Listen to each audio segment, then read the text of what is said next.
Technology is reshaping the world faster than ever, and artificial intelligence for marketing helps you make sense of it. We will focus on what it says about data and machine. Stay with me, the best part is near the end. Chapter 1: Marketing and Little. McKinsey survey finds advertising and marketing highly ranked for disruption. Elon Musk expresses his disquiet on Twitter. Marketing and sales managers get to keep their jobs a little longer than most. The spectrum of probability, math is fun, so many types of data, so little time. Chapter 2: Likely and Lionel. Lionel helicopter car a prioritization model in Excel. Guys who park motorcycle indoors are more likely to buy insurance. The more attributes, the more high-level math is required. Looking at data in 3D can make classification easier. CVS uses what you buy to discount things you are most likely to buy. Going out to the movies. A simple neural net 3-layered deep learning network Dateku offers advice on how to fit the algorithm to the task. Chapter 3: Shiny and Tools. Shiny new tools have always been cool. Finding a use for them is hard. Sears Catalog, 1909. New marketing ecosystem poster bronze branding stamp, Aegis of Sekhmet, British Museum. Chapter 4: Quid and Analyzes. Quid analyzes the digital health marketplace. Even in the 21st century, simple data cleansing is tough. The Milwaukee fluorescent lamp and ballast tester kit. Pinterest recognized the recliner without trouble. Not a robotic hairdryer. Genetics algorithm choosing ad components for electronic billboard. Radius tracks more bits than you can keep in a file cabinet. Chapter 5: Customer and Macy.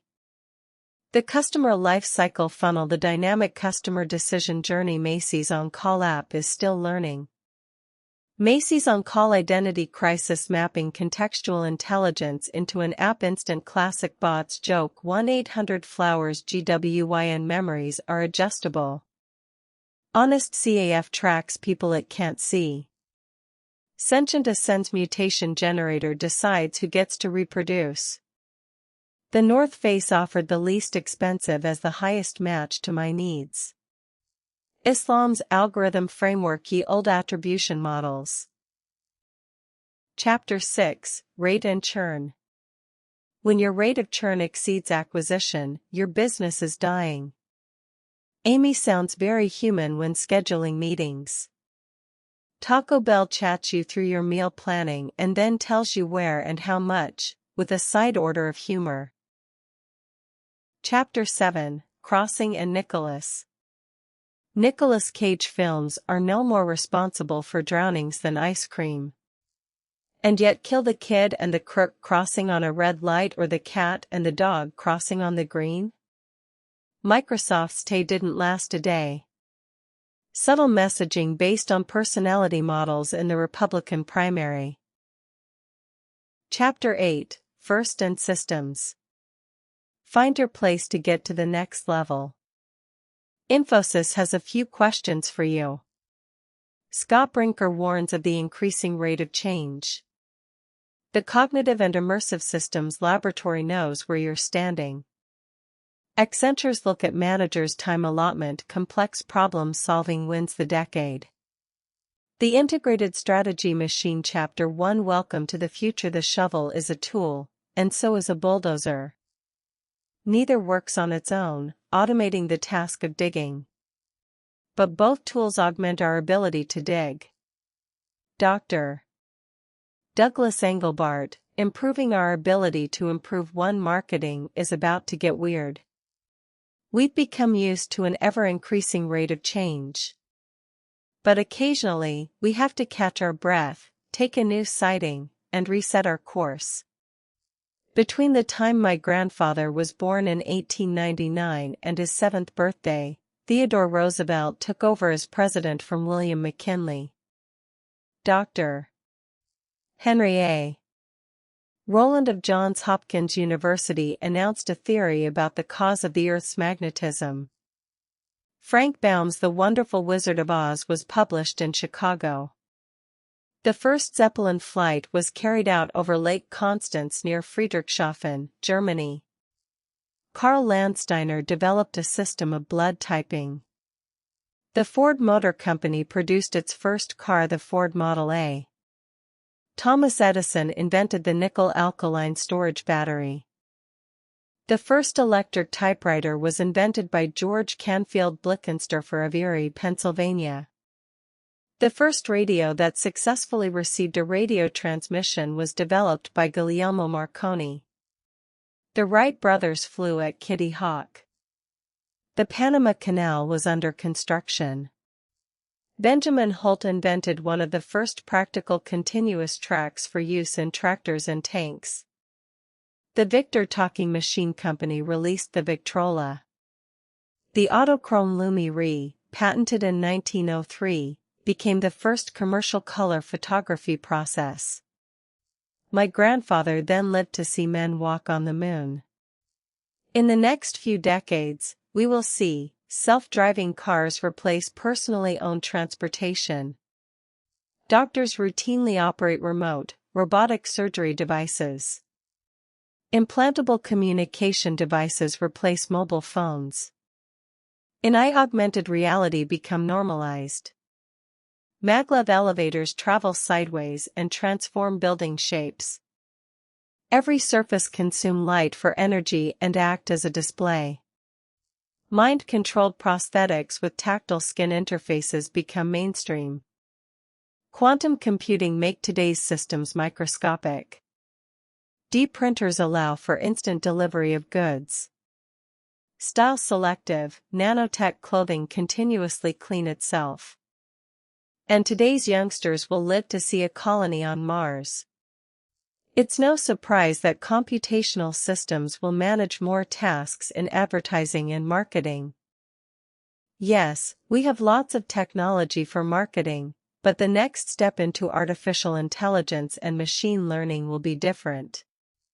Rather than being an ever larger confusion of rules-based programs, operating faster than the eye can see, AI systems will operate more inscrutably than the human mind can fathom.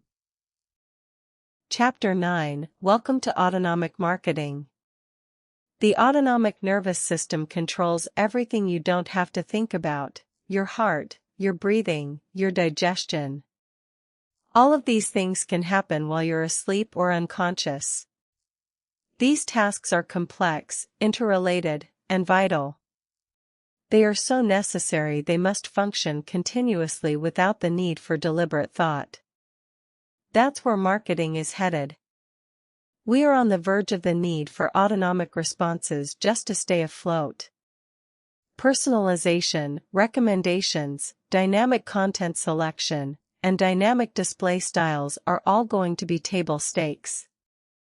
The technologies seeing the light of day in the second decade of the 21st century will be made available as services, and any company not using them will suffer the same fate as those that decided not to avail themselves of word processing, database management, or internet marketing. And so, it's time to open up that black box full of mumbo-jumbo called artificial intelligence and understand it just well enough to make the most of it for marketing. Ignorance is no excuse. You should be comfortable enough with artificial intelligence to put it to practical use without having to get a degree in data science. Chapter 10 – Welcome to Artificial Intelligence for Marketers. It is of the highest importance in the art of detection to be able to recognize, out of a number of facts, which are incidental and which vital. Sherlock Holmes, the Reigate Squires. This book looks at some current buzzwords to make just enough sense for regular marketing folk to understand what's going on. This is no deep expose on the dark arts of artificial intelligence. This is no textbook for learning a new type of programming. This is no exhaustive catalog of cutting-edge technologies. This book is not for those with advanced math degrees or those who wish to become data scientists. If, however, you are inspired to delve into the bottomless realm of modern systems building, I'll point you to how to get the best deep learning education for free too, and be happy to take the credit for inspiring you. But that is not my intent. You will not find passages like the following in this book. Monte Carlo simulations are used in many contexts to produce high-quality pseudo-random numbers, in complex settings such as multi-layer spatio-temporal hierarchical Bayesian models, to estimate parameters, to compute statistics associated with very rare events, or even to generate large amount of data, for instance cross and auto-correlated time series, to test and compare various algorithms, especially for stock trading or in engineering. Uses of statistical modeling, Part 2, 3. You will find explanations such as, artificial intelligence is valuable because it was designed to deal in gray areas rather than crank out statistical charts and graphs. It is capable, over time, of understanding context. The purpose of this tome is to be a primer, an introduction, a statement of understanding for those who have regular jobs in marketing and would like to keep them in the foreseeable future. Let's start with a super simple comparison between artificial intelligence and machine learning from Avinash Kaushik, digital marketing evangelist at Google. AI is an intelligent machine and ML is the ability to learn without being explicitly programmed. Artificial intelligence is a machine pretending to be a human. Machine learning is a machine pretending to be a statistical programmer. Managing either one requires a data scientist. An ever so slightly deeper definition comes from E. Fredkin University professor at the Carnegie Mellon University Tom Mitchell, for the field of machine learning seeks to answer the question, how can we build computer systems that automatically improve with experience, and what are the fundamental laws that govern all learning processes? A machine learns with respect to a particular task T, performance metric P, and type of experience E, if the system reliably improves its performance P at task T, following experience E. Depending on how we specify T, P, and E, the learning task might also be called by names such as data mining, autonomous discovery, database updating, programming by example, etc. Machine learning is a computer's way of using a given data set to figure out how to perform a specific function through trial and error. What is a specific function? A simple example is deciding the best email subject line for people who used certain search terms to find your website, their behavior on your website, and their subsequent responses, or lack thereof, to your emails. The machine looks at previous results, formulates a conclusion, and then waits for the results of a test of its hypothesis. The machine next consumes those test results and updates its weighting factors from which it suggests alternative subject lines over. There is no final answer because reality is messy and ever-changing. So, just like humans, the machine is always accepting new input to formulate its judgments. It's learning. The 3Ds of artificial intelligence are that it can detect, decide, and develop. Detect AI can discover which elements or attributes in a subject matter domain are the most predictive. Even with a great deal of noisy data and a large variety of data types, it can identify the most revealing characteristics, figuring out which to heed to and which to ignore. Decide AI can infer rules about data, from the data, and weigh the most predictive attributes against each other to make a decision. It can take an enormous number of characteristics into consideration, ponder the relevance of each, and reach a conclusion. Develop AI can grow and mature with each iteration. Whether it is considering new information or the results of experimentation, it can alter its opinion about the environment as well as how it evaluates that environment. It can program itself. This is the sort of book data scientists should buy for their marketing colleagues to help them understand what goes on in the data science department. This is the sort of book marketing professionals should buy for their data scientists to help them understand what goes on in the marketing department. This book is for the marketing manager who has to respond to the C-level insistence that the marketing department get with the times. Management by In-Flight Magazine. This book is for the marketing manager who has finally become comfortable with analytics as a concept, and learned how to become a dexterous consumer of analytics outputs, but must now face a new educational learning curve. This book is for the rest of us who need to understand the big, broad brushstrokes of this new type of data processing in order to understand where we are headed in business. This book is for those of us who need to survive even though we are not data scientists, algorithm magicians, or predictive analytics statisticians. We must get a firm grasp on artificial intelligence because it will be our jobs to make use of it in ways that raise revenue, lower costs, increase customer satisfaction, and improve organizational capabilities. Chapter 11: The Bright, Bright Future. Artificial intelligence will give you the ability to match information about your product with the information your prospective buyers need at the moment and in a format they are most likely to consume it most effectively. I came across my first seemingly self-learning computer system when I was selling Apple II computers in a retail store in Santa Barbara in 1980. Since then, I've been fascinated by how computers can be useful in life and work. I was so interested, in fact, that I ended up explaining and selling computers to companies that had never had one before, and programming tools to software engineers, and consulting to the world's largest corporations on how to improve their digital relationships with customers through analytics. Machine learning offers so much power and so much opportunity that we're in the same place we were with personal computers in 1980. The Internet in 1993, and e-commerce when Amazon.com began taking over e-commerce. In each case, the promise was enormous and the possibilities were endless. Those who understood the impact could take advantage of it before their competitors. But the advantage was fuzzy, the implications were diverse, and speculations were off the chart. The same is true of AI today. We know it's powerful and we know it's going to open doors we had not anticipated. There are current examples of marketing departments experimenting with some good and some not so good outcomes, but the promise remains enormous.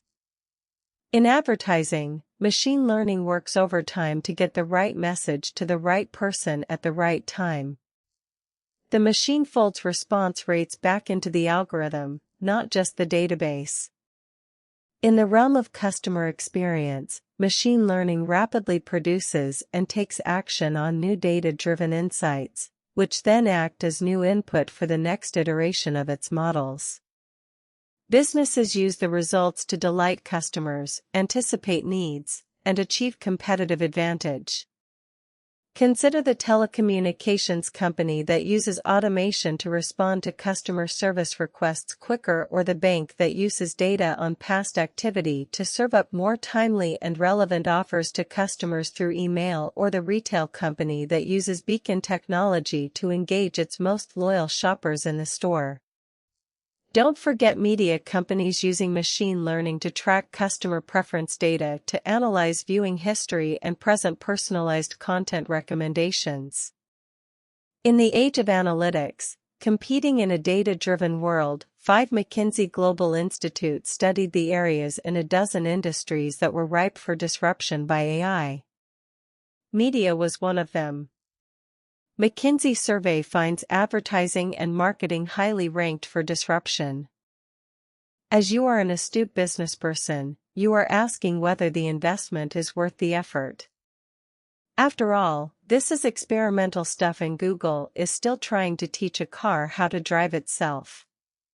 Christopher Berry, Director of Product Intelligence for the Canadian Broadcasting Corporation, puts the business spin on this question. Look at the progress that Google has made in terms of its self-driving car technology.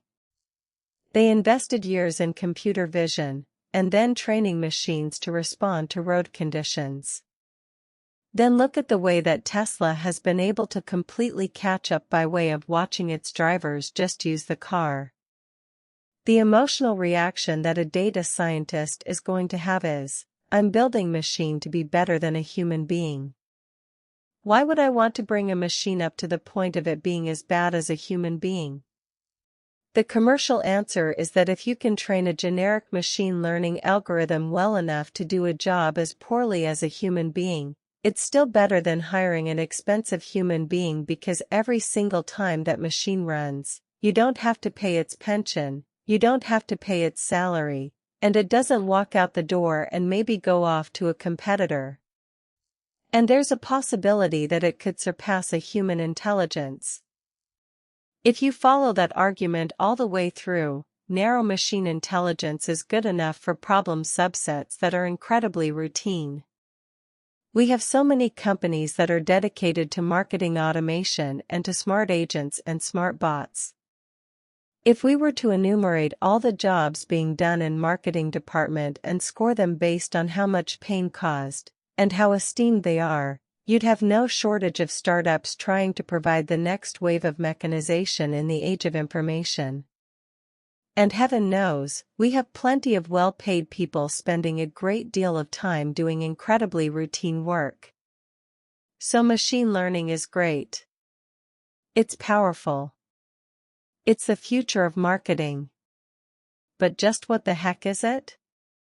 What are AI, cognitive computing, and machine learning? In the history of artificial intelligence, Chris Smith introduces AI this way. The term artificial intelligence was first coined by John McCarthy in 1956 when he held the first academic conference on the subject.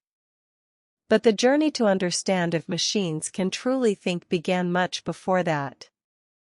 In Vannevar Bush's seminal work As We May Think, 1945, he proposed a system which amplifies people's own knowledge and understanding. 5 years later, Alan Turing wrote a paper on the notion of machines being able to simulate human beings and the ability to do intelligent things, such as play chess, 1950. In brief, AI mimics humans, while machine learning is a system that can figure out how to figure out a specific task. According to SAS, multinational developer of analytics software, cognitive computing is based on self-learning systems that use machine learning techniques to perform specific, human-like tasks in an intelligent way. Chapter 12, The AI Umbrella. We start with AI, artificial intelligence, as it is the overarching term for a variety of technologies. AI generally refers to making computers act like people. Weak AI is that which can do something very specific, very well, and strong AI is that which thinks like humans, draws on general knowledge, imitates common sense, threatens to become self-aware, and takes over the world. We have lived with weak AI for a while now. Pandora is very good at choosing what music you might like based on the sort of music you liked before. Amazon is pretty good at guessing that if you bought this, you might like to buy that. Google's AlphaGo beat Go world champion Lee Sedol in March 2016. Another AI system, DeepStack, beat experts at No Limit, Texas Hold'em Poker. But none of those systems can do anything else. They are weak. Artificial intelligence is a large umbrella. Under it, you'll find visual recognition, that's a cat, voice recognition, you can say things like, it won't turn on or it won't connect to the internet or it never arrived, natural language processing, I think you said you wanted me to open the garage door and warm up your car. Is that right? Expert systems, based on its behavior, I am confident that is a cat, effective computing, I see cats make you happy, and robotics, I'm acting like a cat. Chapter 13, The Machine That Learns. The magic of machine learning is that it was designed to learn, not to follow strict rules. This is the most fundamental aspect to understand and the most important to remember when you hit that inevitable frustration when things start going slightly off track. A rules-based system does exactly what it's told and nothing more. We are comforted by that. A command to send out a gazillion emails with the first underscore name after the salutation does precisely that. That's good. Of course, when the database has something fishy in the first underscore name field, then somebody gets an email that begins, "Hello, null, how are you?" Once humans know to look for those sorts of mistakes, we create processes to check and correct the data before hitting send the next time. When a batch of emails goes out that all say, "Hello, first underscore name, how are you?" and the emails all include those brackets and that underline, we know to flail the programmers until they find the errant semicolon that caused the problem. In both cases, we can backtrack, find the problem, and fix it. Machine learning has data and is given a task. It performs the task and waits for feedback. If the feedback is positive, it tries to duplicate the same actions the next time for a similar task. If the feedback is negative, it requires information on where it went wrong. Guess the animal in 1980, at the personal electronics store in Santa Barbara, California, I was shown a program that could guess the animal you had in mind. I was flabbergasted. It was a simple case of Asimov's any sufficiently advanced technology is indistinguishable from magic. Think of an animal, is it an elephant? Y or N, me, N it, you win. Help me learn from my mistake before you go, what animal were you thinking of? Me, a rabbit. It, give me a question to distinguish a rabbit from an elephant. Me, is it a small animal? It, for a rabbit, what is the answer to your question? Y or N, me, why it, thanks. Play again? Y or N, me, why it, think of an animal, is it a small animal? Y or N, me, why it, is it a rabbit? Y or N, me, N it, you win. Help me learn from my mistake before you go, what animal were you thinking of? Me, a frog. It, give me a question to distinguish a frog from rabbit and an elephant. Me, is it green? It, thanks. Play again? Y or N, me, no, I see how this works now. It, I don't understand. Play again? Y or N, me, N it, goodbye, is this program rudimentary? You bet. Was this machine learning? Almost. After running again, the game could guess exactly what animal you had in mind after only a few questions. It was impressive, but it was just following programmed logic. It was not learning. Guess the animal could update its rules-based database and appear to be getting smarter as it went along, but it did not change how it made decisions. The machine that programs itself, machine learning systems, look for patterns and try to make sense of them. It all starts with the question, what problem are you trying to solve? Let's say you want the machine to recognize a picture of a cat.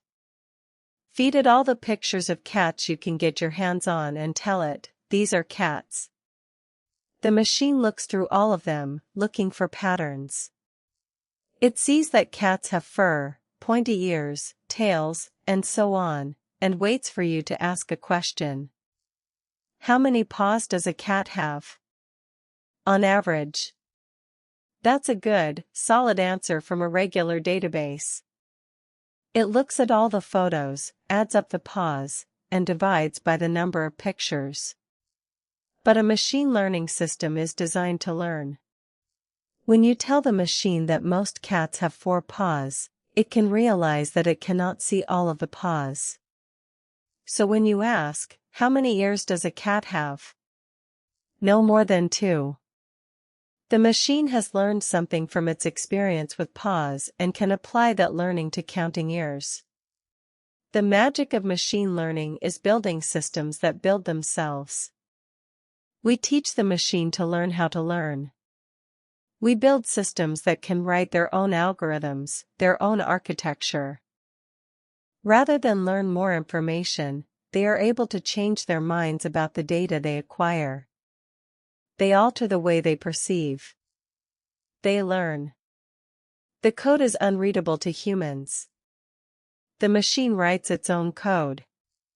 You can't fix it, you can only try to correct its behavior. It's troublesome that we cannot backtrack and find out where a machine learning system went off the rails if things come out wrong. That makes us decidedly uncomfortable. It is also likely to be illegal, especially in Europe.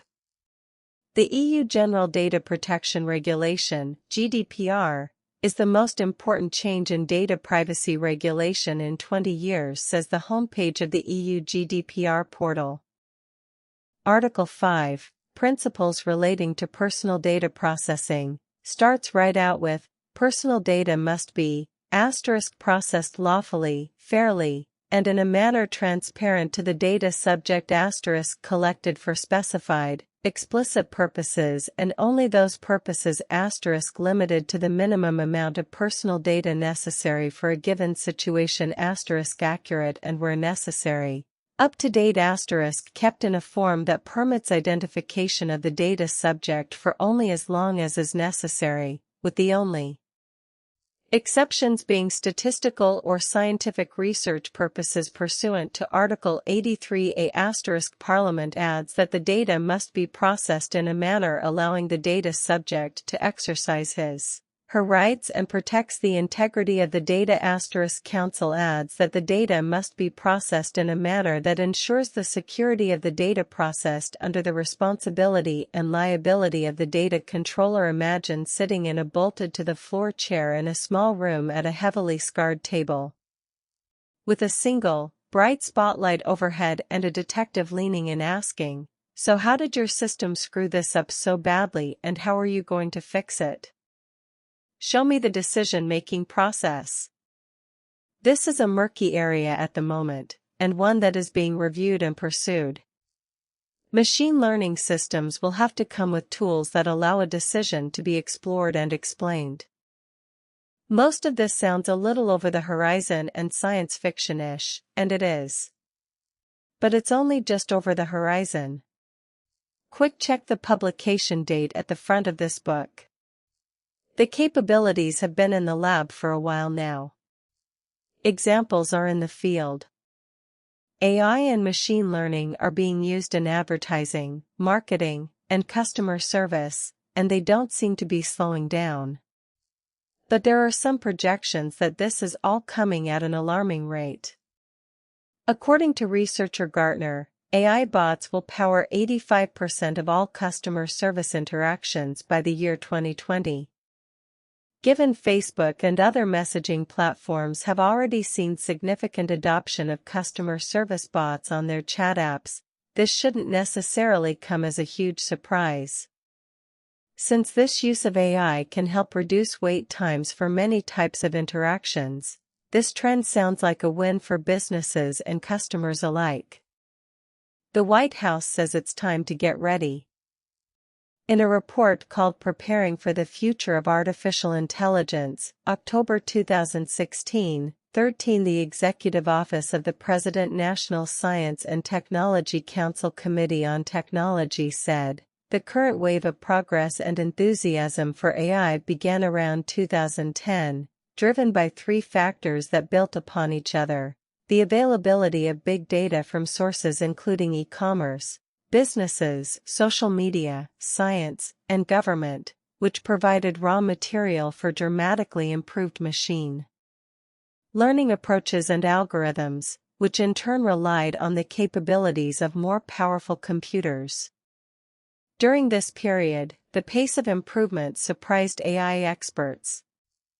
For example, on a popular image recognition challenge 14 that has a 5% human error rate according to one error measure, The best AI result improved from a 26% error rate in 2011 to percent in 2015. Simultaneously, industry has been increasing its investment in AI. In 2016, Google Chief Executive Officer, CEO, Sundar Pichai said, "Machine learning, a subfield of AI, is a core, transformative way by which we're rethinking how we're doing everything. We are thoughtfully applying it across all our products, be it search, ads, YouTube, or Play. And we're in early days, but you will see us in a systematic way apply machine learning in all these areas." This view of AI broadly impacting how software is created and delivered was widely shared by CEOs in the technology industry, including Ginni Rometty of IBM, who has said that her organization is betting the company on AI. The commercial growth in AI is surprising to those of little faith and not at all surprising to true believers. IDC research predicts that spending on AI software for marketing and related function businesses will grow at an exceptionally fast cumulative average growth rate, CAGR, of 54% worldwide, from around $360 million in 2016 to over $2 billion in 2020, due to the attractiveness of this technology to both sell-side suppliers and buy-side end-user customers. Best to be prepared for the ketchup effect, as Matthias Smar called it, first nothing, then a drip and then all of a sudden splash. You might call it hype, crystal balling, or wishful thinking, but the best minds of our time are taking it very seriously. The White House's primary recommendation from the above report is to examine whether and how private and public institutions can responsibly leverage AI and machine learning in ways that will benefit society. Can you responsibly leverage AI and machine learning in ways that will benefit society? What happens if you don't? What could possibly go wrong? Chapter 14, AI-Pocalypse. Cyberdyne will become the largest supplier of military computer systems. All stealth bombers are upgraded with Cyberdyne computers, becoming fully unmanned. Afterwards, they fly with a perfect operational record. The Skynet funding bill is passed. The system goes online August 4, 1997. Human decisions are removed from strategic defense. Skynet begins to learn at a geometric rate. It becomes self-aware at 2:14 a.m. Eastern Time, August 29. In a panic, they try to pull the plug. The Terminator, Orion Pictures, 1984. At the end of 2014, Professor Stephen Hawking rattled the data science world when he warned, the development of full artificial intelligence could spell the end of the human race. It would take off on its own and redesign itself at an ever-increasing rate. Humans, who are limited by slow biological evolution, couldn't compete and would be superseded. In August 2014, Elon Musk took to Twitter to express his misgivings, worth reading Superintelligence by Bostrom. "We need to be super careful with AI. Potentially more dangerous than nukes, and hope we're not just the biological bootloader for digital superintelligence. Unfortunately, that is increasingly probable." Elon Musk expresses his disquiet on Twitter. In a clip from the movie Lo and Behold, by German filmmaker Werner Herzog, Musk says, "I think that the biggest risk is not that the AI will develop a will of its own, but rather that it will follow the will of people that establish its utility function. If it is not well thought out, even if its intent is benign, it could have quite a bad outcome." If you were a hedge fund or private equity fund and you said, "Well, all I want my AI to do is maximize the value of my portfolio," then the AI could decide, well, the best way to do that is to short consumer stocks, go long defense stocks, and start a war. That would obviously be quite bad. While Hawking is thinking big, Musk raises the quintessential paperclip maximizer problem and the intentional consequences problem. The AI that ate the Earth. Say you build an AI system with a goal of maximizing the number of paperclips it has. The threat is that it learns how to find paperclips, by paperclips, requiring it to learn how to make money, and then work out how to manufacture paperclips. It would realize that it needs to be smarter, and so increases its own intelligence in order to make it even smarter, in service of making paperclips. What is the problem? A hyper-intelligent agent could figure out how to use nanotech and quantum physics to alter all atoms on Earth into paperclips. Whoops, somebody seems to have forgotten to include the 3 laws of robotics from Isaac Asimov's 1950 book, I, Robot. A robot may not injure a human being, or through inaction, allow a human being to come to harm. A robot must obey orders given it by human beings except where such orders would conflict with the first law. A robot must protect its own existence as long as such protection does not conflict with the first or second law. Max Tegmark, president of the Future of Life Institute, ponders what would happen if an AI is programmed to do something beneficial, but it develops a destructive method for achieving its goal. This can happen whenever we fail to fully align the AI's goals with ours, which is strikingly difficult. If you ask an obedient intelligent car to take you to the airport as fast as possible, it might get you there chased by helicopters and covered in vomit, doing not what you wanted but literally what you asked for. If a superintelligent system is tasked with an ambitious geoengineering project, it might wreak havoc with our ecosystem as a side effect, and view human attempts to stop it as a threat to be met. If you really want to dive into a dark hole of the existential problem that AI represents, take a gander at the AI revolution, our immortality or extinction. Intentional consequences problem. Bad guys are the scariest thing about guns, nuclear weapons, hacking, and, yes, AI. Dictators and authoritarian regimes, people with a grudge, and people who are mentally unstable could all use very powerful software to wreak havoc on our self-driving cars, dams, water systems, and air traffic control systems. That would, to repeat Mr. Musk, obviously be quite bad.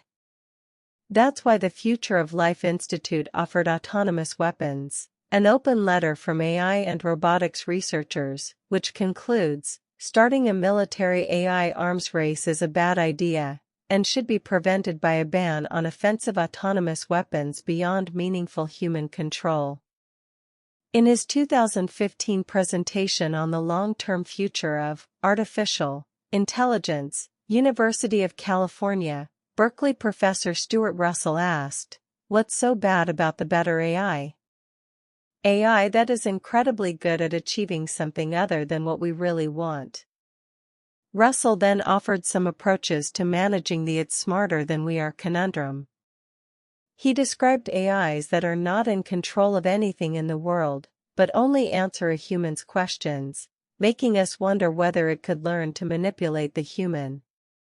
He suggested creating an agent whose only job is to review other AIs to see if they are potentially dangerous, and admitted that was a bit of a paradox.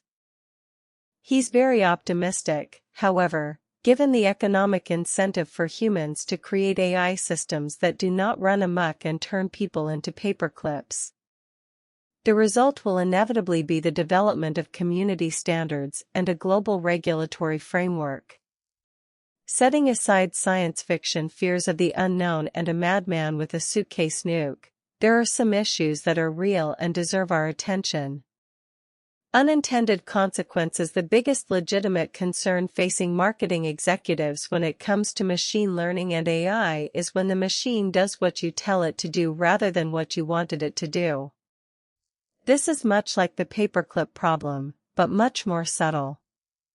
In broad terms, this is known as the alignment problem.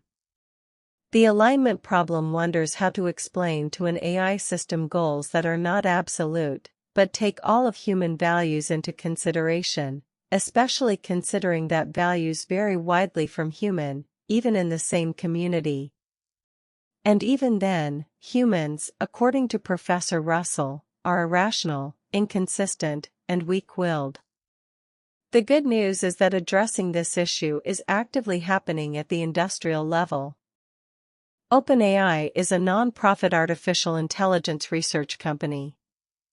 Our mission is to build safe AI and ensure AI's benefits are as widely and evenly distributed as possible. The other good news is that addressing this issue is actively happening at the academic/scientific level. The Future of Humanity Institute teamed with Google to publish a paper titled Safely Interruptible Agents. Reinforcement learning agents interacting with a complex environment like the real world are unlikely to behave optimally all the time. If such an agent is operating in real time under human supervision, now and then it may be necessary for a human operator to press the big red button to prevent the agent from continuing a harmful sequence of actions harmful either for the agent or for the environment and lead the agent into a safer situation. However, if the learning agent expects to receive rewards from this sequence, it may learn in the long run to avoid such interruptions, for example by disabling the red button, which is an undesirable outcome. This paper explores a way to make sure a learning agent will not learn to prevent, or seek, being interrupted by the environment or a human operator. We provide a formal definition of safe interruptibility and exploit the off-policy learning property to prove that either some agents are already safely interruptible, like Q-learning, or can easily be made so, like SURSA. We show that even ideal, uncomputable reinforcement learning agents for deterministic, general computable environments can be made safely interruptible. There is also the Partnership on Artificial Intelligence to Benefit People and Society 22, which was established to study and formulate best practices on AI technologies, to advance the public's understanding of AI, and to serve as an open platform for discussion and engagement about AI and its influences on people and society. Granted, one of its main goals from an industrial perspective is to calm the fears of the masses, but it also intends to support research and recommend best practices in areas including ethics, fairness, and inclusivity, transparency and interoperability, privacy, collaboration between people and AI systems, and of the trustworthiness, reliability, and robustness of the technology. The Partnership on AI's stated tenets 23 include: we are committed to open research and dialogue on the ethical, social, economic, and legal implications of AI. We will work to maximize the benefits and address the potential challenges of AI technologies by working to protect the privacy and security of individuals, striving to understand and respect the interests of all parties that may be impacted by AI advances, working to ensure that AI research and engineering communities remain socially responsible, sensitive, and engaged directly with the potential influences of AI technologies on wider society, ensuring that AI research and technology is robust, reliable, trustworthy, and operates within secure constraints, opposing development and use of AI technologies that would violate international conventions or human rights, and promoting safeguards and technologies that do no harm. That's somewhat comforting, but the blood pressure lowers considerably when we notice that the partnership includes the American Civil Liberties Union. That makes it a little more socially reliable than the Self-Driving Coalition for Safer Streets, which is made up of Ford, Google, Lyft, Uber, and Volvo without any representation from little old ladies who are just trying to get to the other side. Will a robot take your job? Just as automation and robotics have displaced myriad laborers and word processing has done away with legions of secretaries, some jobs will be going away. The Wall Street Journal article, The world's largest hedge fund is building an algorithmic model from its employees' brains. 24 reported on $160 billion Bridgewater Associates trying to embed its founder's approach to management into a so-called principles operating system. The system is intended to study employee reviews and testing to delegate specific tasks to specific employees along with detailed instructions, not to mention having a hand in hiring, firing, and promotions. Whether a system that thinks about humans as complex machines can succeed will take some time. Guardian article sporting the headline Japanese company replaces office workers with artificial intelligence. 25 reported on an insurance company at which 34 employees were to be replaced in March 2017 by an AI system that calculates policyholder payouts. Fukuoka Mutual Life Insurance believes it will increase productivity by 30% and see a return on its investment in less than 2 years. The firm said it would save about 140 yen, 1 a year after the 200 yen, 1 for AI system is installed this month. Maintaining it will cost about 15 yen, 100k, a year. The technology will be able to read tens of thousands of medical certificates and factor in the length of hospital stays, medical histories, and any surgical procedures before calculating payouts, according to the Mainichi Shimbun. While the use of AI will drastically reduce the time needed to calculate Fukuoka Mutual's payouts, which reportedly totaled 132,000 during the current financial year, the sums will not be paid until they have been approved by a member of staff, the newspaper said. Japan's shrinking, aging population, coupled with its prowess in robot technology, makes it a prime testing ground for AI. According to a 2015 report by the Nomura Research Institute, nearly half of all jobs in Japan could be performed by robots by 2035. I plan on being retired by then. Is your job at risk? Probably not. Assuming that you are either a data scientist trying to understand marketing or a marketing person trying to understand data science, you're likely to keep your job for a while. In September 2015, the BBC ran its Will a Robot Take Your Job? 26 feature. Choose your job title from the drop-down menu and voila. If you're a marketing and sales director, you're pretty safe. Marketing and sales managers get to keep their jobs a little longer than most. In January 2017, McKinsey Global Institute published A Future That Works, Automation, Employment, and Productivity, 27 stating, while few occupations are fully automatable, 60% of all occupations have at least 30% technically automatable activities. The institute offered 5 factors affecting pace and extent of adoption: technical feasibility. Technology has to be invented, integrated, and adapted into solutions for specific case use. Cost of developing and deploying solutions, hardware and software costs. Labor market dynamics, the supply, demand, and costs of human labor affect which activities will be automated. Economic benefits include higher throughput and increased quality, alongside labor cost savings. Regulatory and social acceptance. Even when automation makes business sense, adoption can take time. Christopher Berry sees a threat to the lower ranks of those in the marketing department. If we view it as being a way of liberating people from the drudgery of routine within marketing departments, that would be quite a bit more exciting. People could focus on the things that are most energizing about marketing, like the creativity and the messaging, the stuff people enjoy doing. I just see nothing but opportunity in terms of tasks that could be automated to liberate humans. On the other side, it's a typical employment problem. If we get rid of all the farming jobs, then what are people going to do in the economy? It could be a tremendous era of a lot more displacement in white-collar marketing departments. Some of the first jobs to be automated will be juniors. So we could be very much to a point where the traditional career ladder gets pulled up after us, and that the degree of education and professionalism that's required in marketing just increases.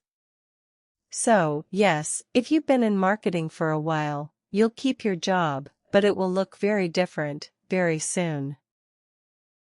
Chapter 15: Machine Learning's Biggest Roadblock. That would be data. Even before the application of machine learning to marketing, the glory of big data was that you could sort, sift, slice, and dice through more data than previously computationally possible. Massive numbers of website interactions, social engagements, and mobile phone swipes could be sucked into an enormous database in the cloud, and millions of small computers that are so much better, faster, and cheaper than the big iron of the good old mainframe days could process the heck out of it all. The problem then and the problem now is that these data sets do not play well together. The best and the brightest data scientists and analysts are still spending an enormous and unproductive amount of time performing janitorial work. They are ensuring that new data streams are properly vetted, that legacy data streams continue to flow reliably, that the data that comes in is formatted correctly, and that the data is appropriately groomed so that all the bits line up. Data set A starts each week on Monday rather than Sunday. Data set B drops leading zeros from numeric fields. Data set C uses dashes instead of parentheses in phone numbers. Data set D stores dates European style, day, month, year. Data set E has no field for a middle initial. Data set F stores transaction numbers but not customer IDs.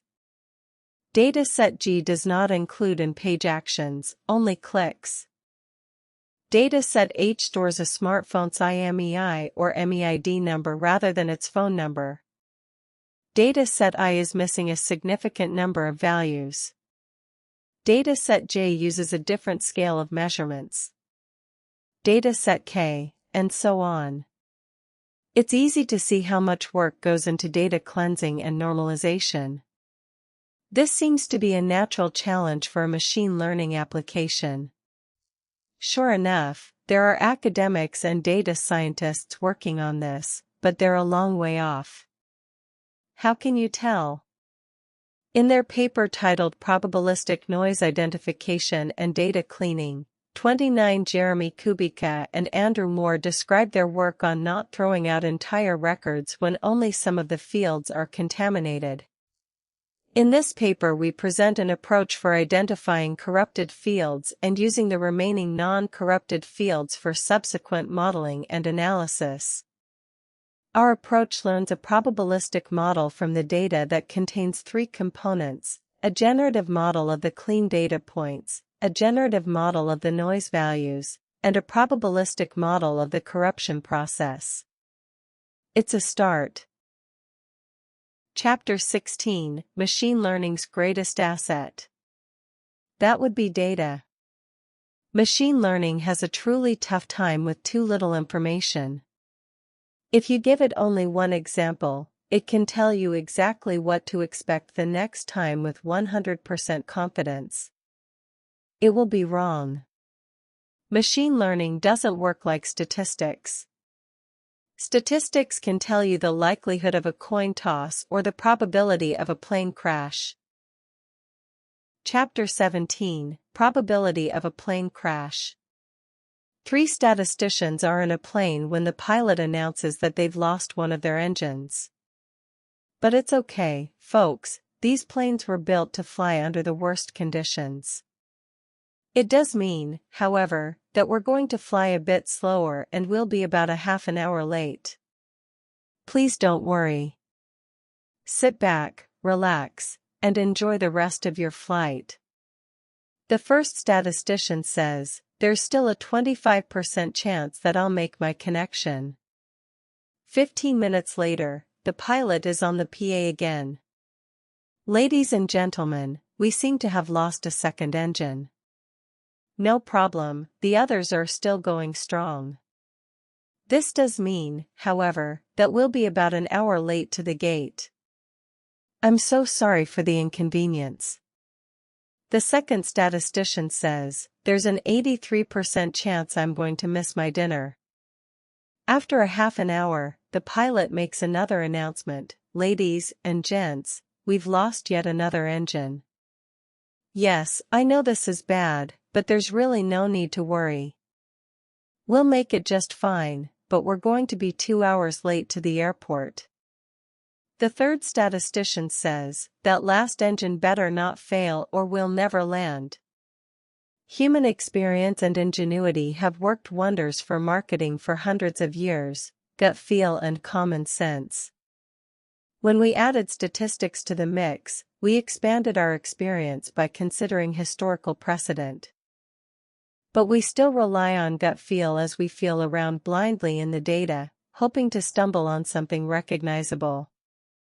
How we used to dive into data. As the board chair of the Digital Analytics Association, I strove to explain how digital analysts go beyond answering specific questions. I wrote the following in the Applied Marketing Analytics Journal, describing the role of the data detective. Discovering discovery, data discovery best practices. 38 crystal ball is filled with nothing at all or smoke and clouds, mesmerizing the uninitiated, but very useful for the scrying specialist. The crystal ball mystic is tasked with entertaining more than communicating genuine visions. Creating something from nothing takes imagination, creativity, and the ability to read one's fellow man to determine what fictions they might consider valuable. The medium who directs AS&S is in much the same role. Tarot card readers are a step closer to practicality. They use their cards as conversation starters. You drew the Magician, which stands for creation and individuality, next to the Three of Cups, which represents a group of people working together. Are you working on a project with others right now? The mystical conversation is all about the subject, and therefore, seems revelatory. The digital analyst also has a crystal ball, the database, and tarot cards, correlations, with which to entice and enthrall the truth seeker. The database is a mystery to the supplicant, and the correlations seem almost magical. The digital analyst has something more powerful than visions and more practical than psychology, although both are necessary in this line of work. The analyst has data that can be validated and verified. Data that can be reliably used to answer specific questions. The digital analyst truly shines when seeking insight beyond the normal, predictable questions asked on a daily basis. The analyst can engage in discovery, the art of uncovering important truths that can be useful or even transformative to those who would be data-driven. Traditional approach, asking specific questions. A business manager wants to know the buying patterns of her customers. A shipping manager wants to project what increased sales will mean to staffing.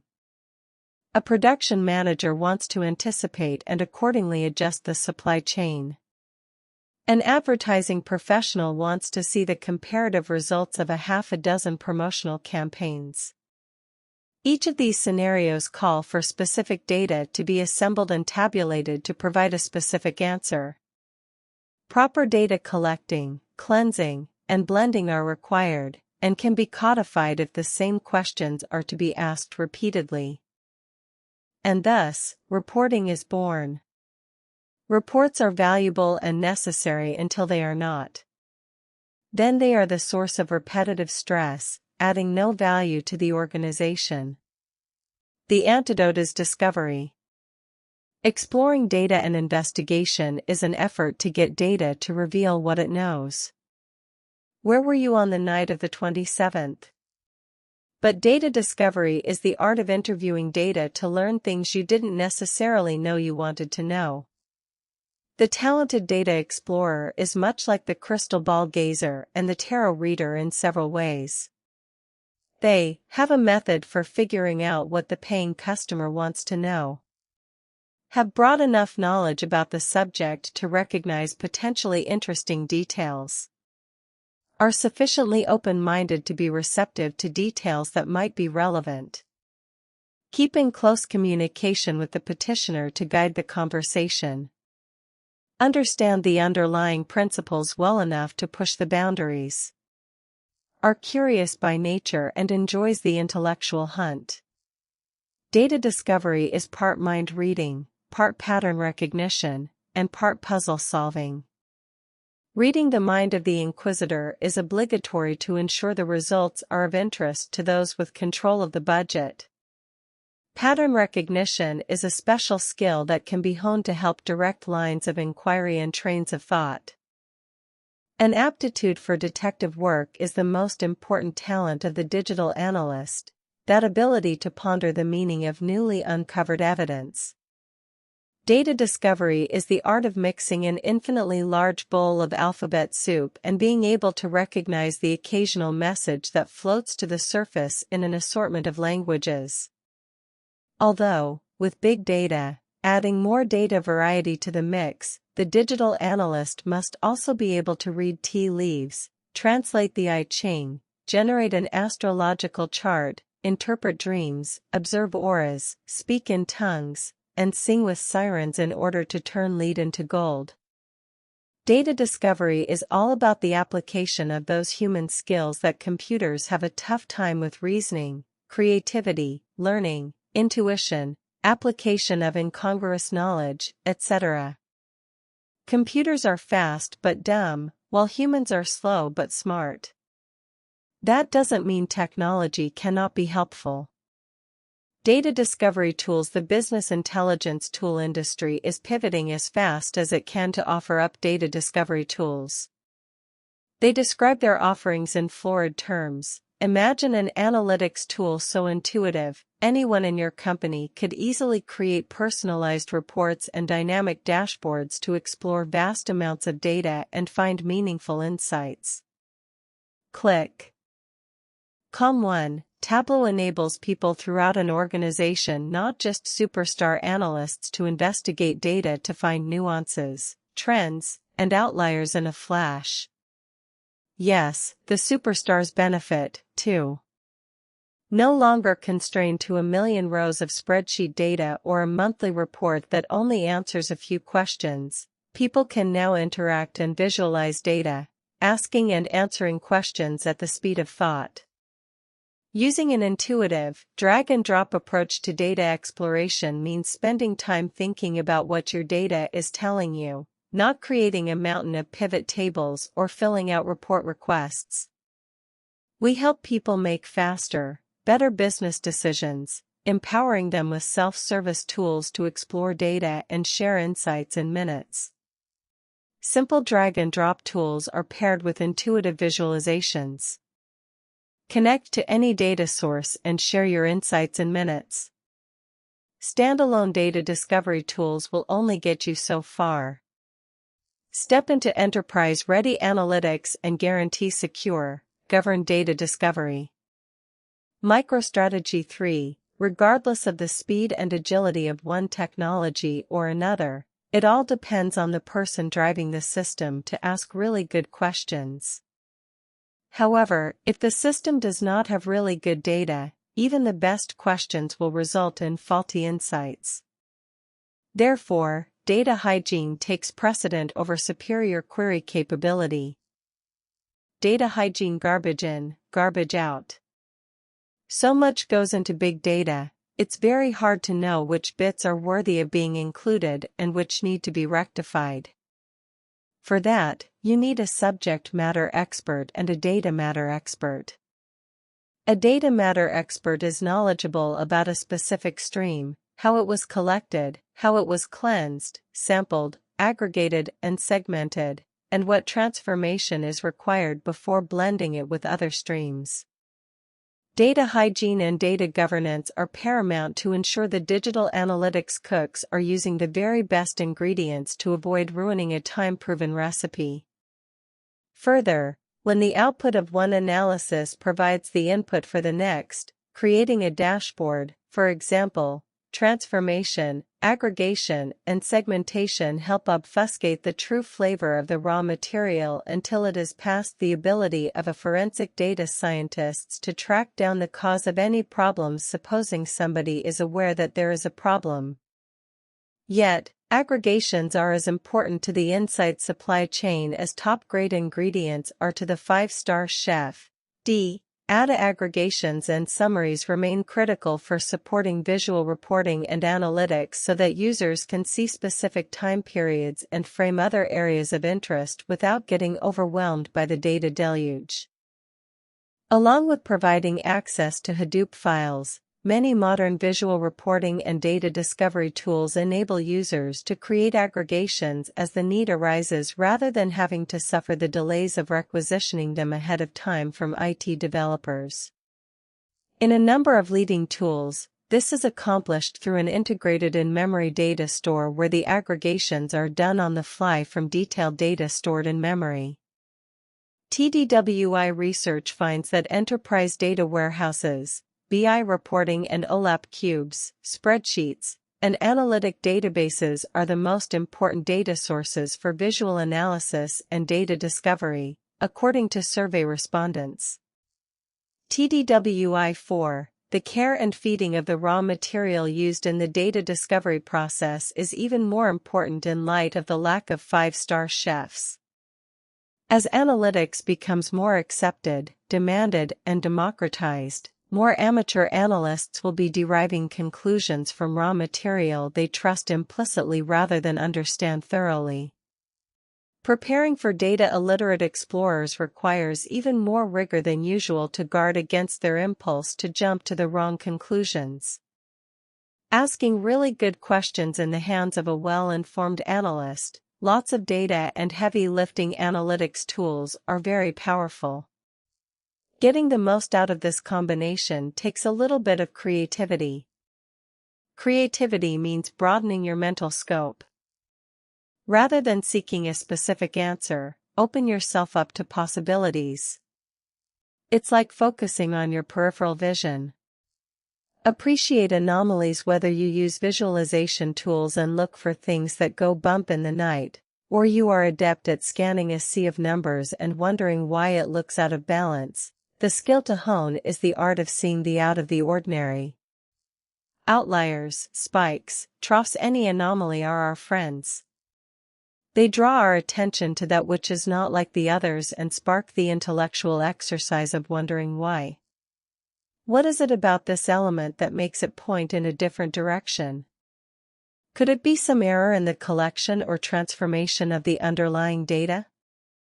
Is it a function of how the report was written or the query was structured?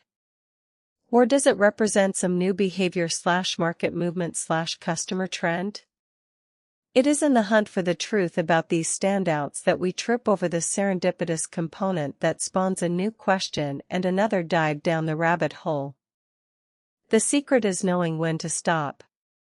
One can easily get lost in a hyperlink chasing research session and burn hours with very little to show for it.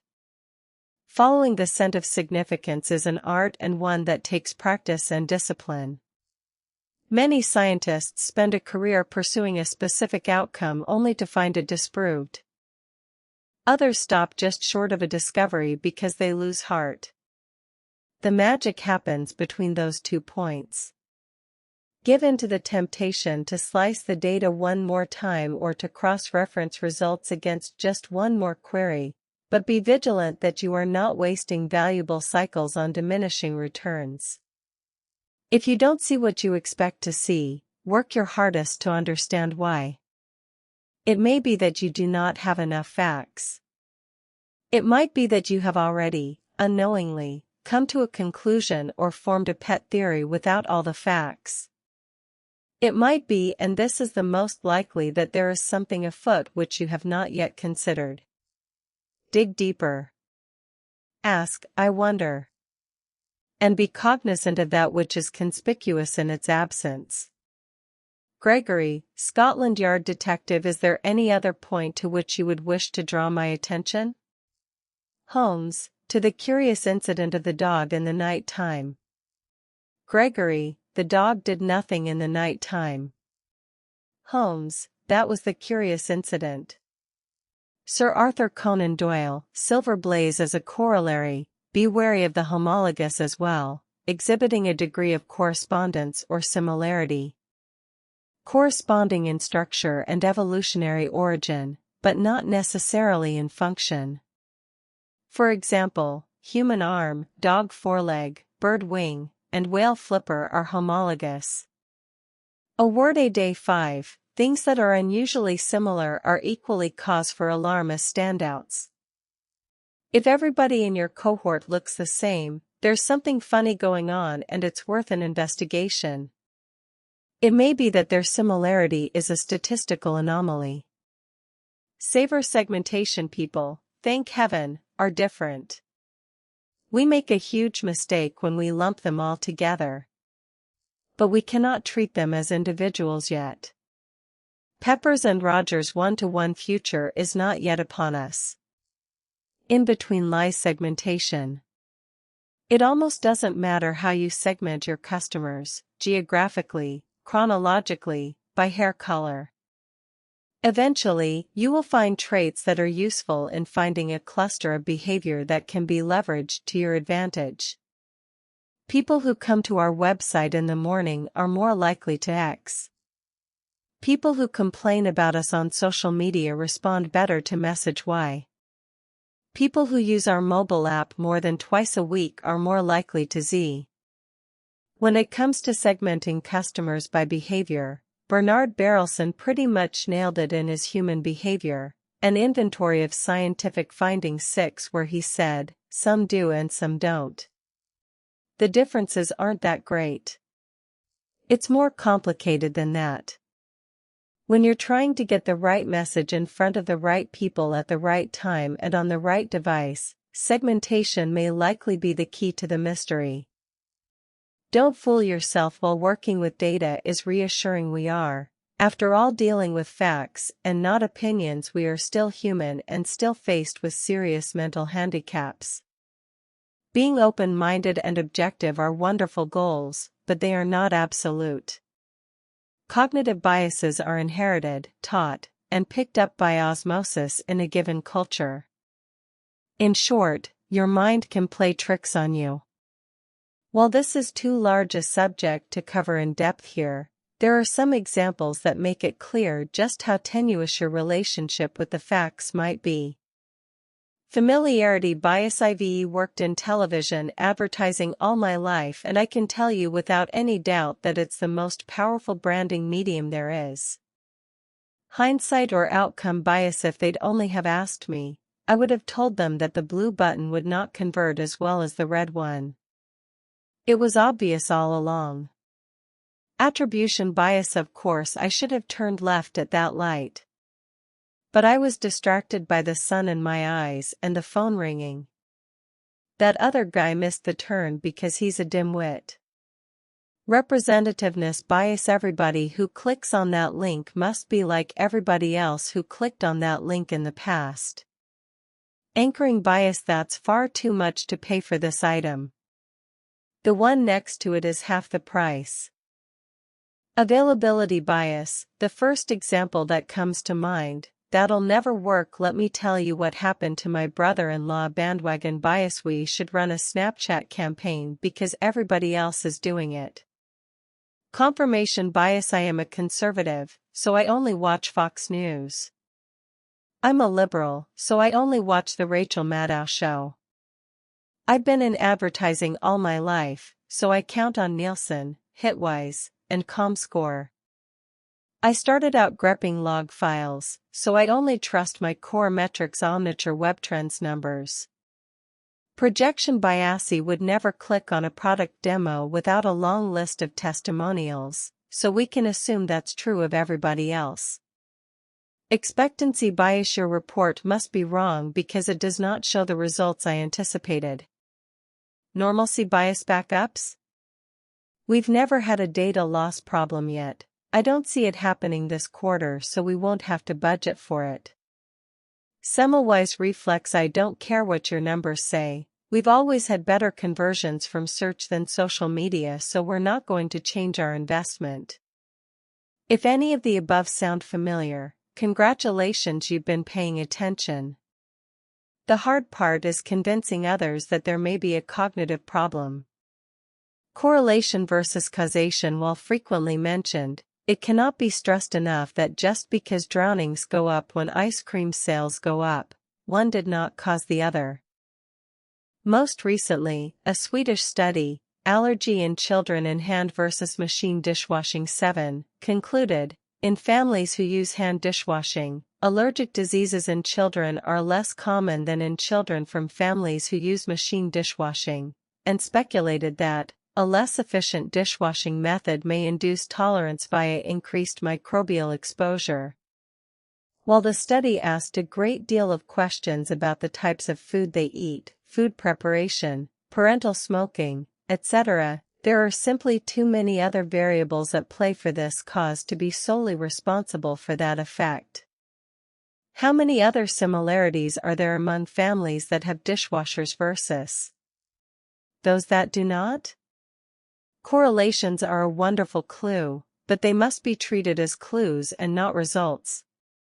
Correlations are the stimulus for seeking a cause, not the end of the story. Communicating carefully, coming up with a fascinating correlation and proving a causative relationship can be exciting. The thrill of the chase, the disappointment of a miscalculation, and the redemption of the correction make for an invigorating career, but like your latest round of golf, not necessarily a great story at the dinner table. And certainly not at the conference room table or across the desk from an executive who is trying to make a multi-million-dollar advertising decision. This is the time to stick with what you know, not how you got there. The most important part of your performance when delivering insights based on data is to avoid any bravado of certainty. You have not been asked to audit the books and come to a conclusion. You have not been tasked with adding up a row of numbers and delivering the answer. Instead, you have been asked to sift through the data to see if there's anything in there that might be directional. To assure everybody else that you understand your responsibility and to appropriately frame your findings in terms that will lead to a valuable conversation and business decision, monitor your language carefully. The data suggests it seems more likely one could conclude based on the data. It feels like if I were placing bets after seeing this, remember that you are looking into a crystal ball that is a complete mystery to the business side of the house, and you are telling them things about a subject they know very well, just not through that lens. They know advertising and marketing inside and out and are going to be incredulous if you make pronouncements that are contrary to their experience, gut feel, and common sense. The domain expert can look at a carefully scrutinized, statistical revelation and roll their eyes. Of course, movies starting with the letter A are more popular. We list them alphabetically. Of course, online sales took a jump the week in that region there was a 5-day blizzard. Of course, we sold more low-end laptops that day our competitor's website was down. Be sure to sound more like the weather prognosticator who talks about a chance of showers. Use the vernacular or the gambler running the odds. Think in terms of a probability line and choose your words accordingly. The spectrum of probability, Math is Fun 31, follow the lead of doctors who talk about relative health risks. And then, draw them into the supposition process. Doesn't that seem logical? Does that meet or challenge your thoughts? Do you think it means this or that? It shouldn't take long to get them to see you as an advisor and not a report writer.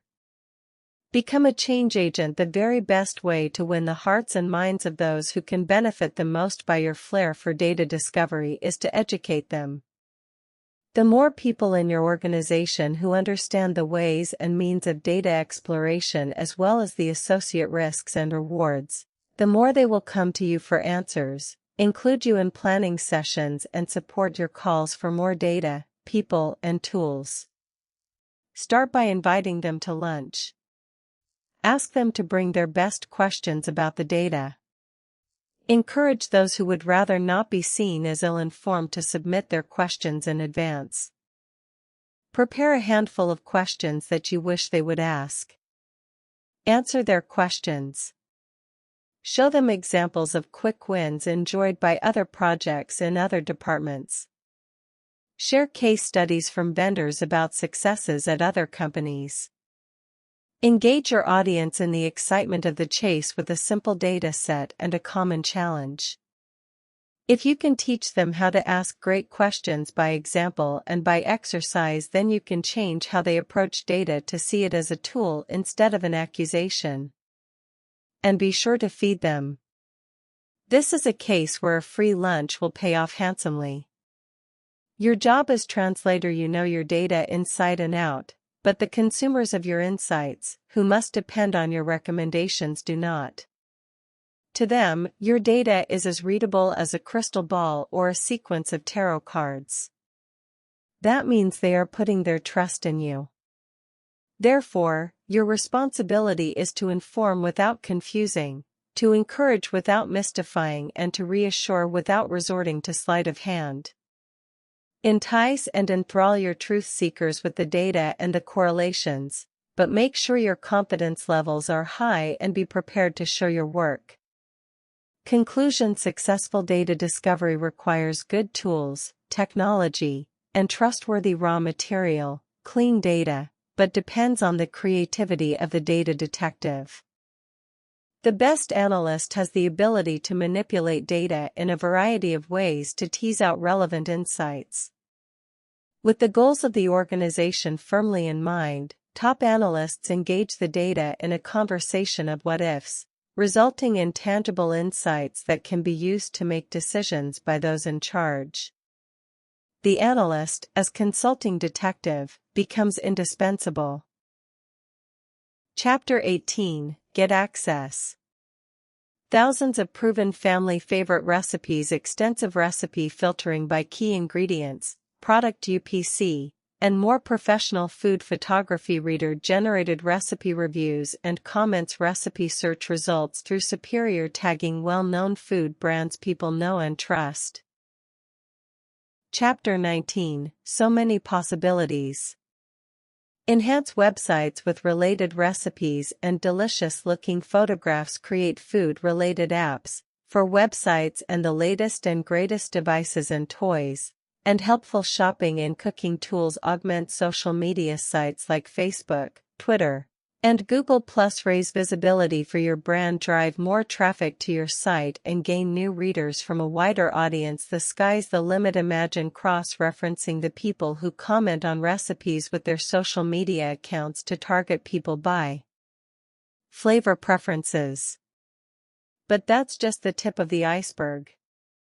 Google hosts a growing number of datasets that are directly accessible through its BigQuery utility. BigQuery is a fully managed data warehouse and analytics platform. The public datasets listed on this page are available for you to analyze using SQL queries. You can access BigQuery public datasets using the web UI, the command line tool, or by making calls to the BigQuery REST API using a variety of client libraries such as Java, .NET, or Python. The first terabyte of data processed per month is free, so you can start querying datasets without enabling billing. To get started running some sample queries, select or CR. That is the heart of artificial intelligence for marketing. If it helped, a quick subscribe keeps more summaries coming. So how do data and machine connect? That is exactly where we started. Go back to the top and watch it click into place.